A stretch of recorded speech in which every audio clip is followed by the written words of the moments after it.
Dr. Marcus, we spoke about borrowing from sports as a metaphor. You're personally engaged in extreme environment. You trek, you go to extreme places. In fact, your book talks about that as well. Yeah. What are the learnings from that environment for individuals like ourselves who are not exposed to that? What should we borrow from there? I think a big thread that I discovered, so when I wrote that first book, At the Human Edge, the whole idea was I was studying these different extreme environments, looking at how the body adapts and excels in those environments and what we can take away from there. And as I wrote about these things, there's a chapter on running marathons, there's a chapter on climbing Everest, there's a chapter on surviving in the Arctic, etc. The biggest takeaway I got was the power of human resiliency, which is that we think that we achieve X because our body did Y.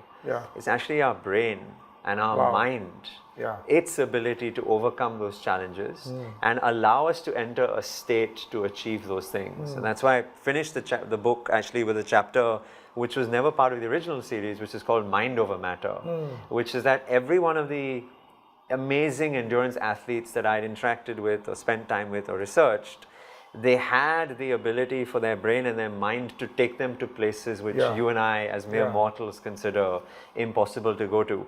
But with enough practice, with enough training, we can each get there. And I love doing it because of that. I love to really go deep into my mind, the darkest recesses, and see, okay, now where further can I push myself to? So it's about training your mind. Absolutely. And of course, body and everything. Yeah, absolutely. The body is the vehicle, and the mind then can be applied to any sphere of life. Because if you have the resiliency to achieve outcome X, you can take that strength, that fortitude, that resiliency, and then apply it even into your corporate environment, right? When you're dealing with your client or with your peer, because you suddenly realize how amazingly incredible your body is. And what you could achieve. Interesting. We spoke a bit, Dr. Marcus, about personalization, being able to track your parameters. You talk about biomarkers over a longitudinal range and so on and so forth. Talk a bit about the use of data in this whole game, right? I mean, how important is data? How do we track it? We also spoke about there aren't large-scale data available as benchmarks. So what is the role of data in this space? So for me, the principle is I can't treat what I can't measure.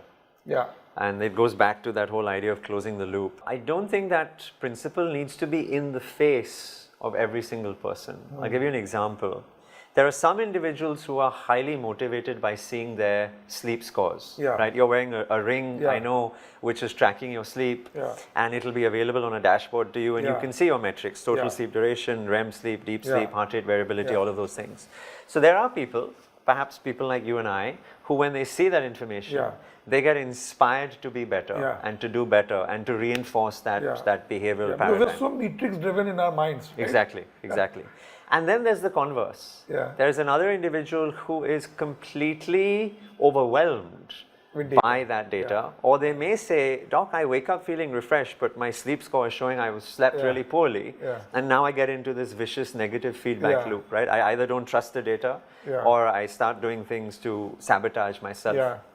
So I think the role for an individual like me is to understand the person, and then to either make data the hero, or make data right in the background, and then allow them to still get the benefit of that information, but not that they're chasing numbers in any particular way.